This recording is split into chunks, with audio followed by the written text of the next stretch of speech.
இப்ப நான் சொல்லப் போற இந்த ஒரு ஹேபிட்ட நீங்க டெய்லி ஃபாலோ பண்ணீங்கன்னா, உங்களோட ட்ரேடிங் கெரியரே க்ளோஸ்.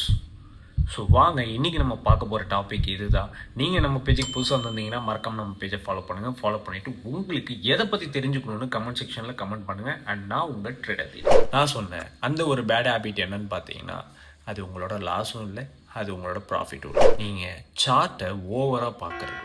அதாவது உங்களோட ப்ராஃபிட் வந்து உங்களுக்கு இவ்வளோ கம்மியான ப்ராஃபிட்ஸ் தான் வந்திருக்கான்னு ஒரு பயம் வரும். அதே மாதிரி ரெட் கேண்டில் வந்துச்சுன்னா பேனிக் ஆகிருவீங்க. என்ன பண்ணுறதுன்னு தெரியாமல் துடிப்பீங்க.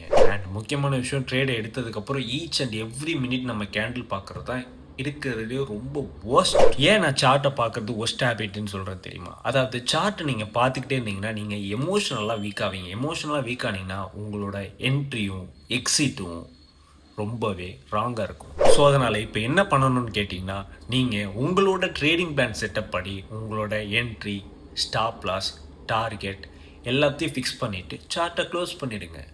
உங்களோட ட்ரேடிங் பிளான் கரெக்டாக இருந்துச்சுன்னா மார்க்கெட்டில் உங்கள் ப்ராஃபிட் அடிக்கும். இல்லையா ஸ்டாப் லாஸ் அடிக்க போகுது, அவ்வளோதான். ஸோ நம்ம ஓவர் ட்ரேடிங்கே நம்ம அவாய்ட் பண்ணிடலாம். இந்த மாதிரி ஓவர் வாட்சிங் த சேட்டும் சைக்காலஜிக்கலி நம்மளுக்கு அஃபெக்ட் பண்ணும். அண்ட் நீங்கள் பேட் ட்ரேட்ஸ் எடுக்கிறதுக்கு உங்களை புல் பண்ணும்.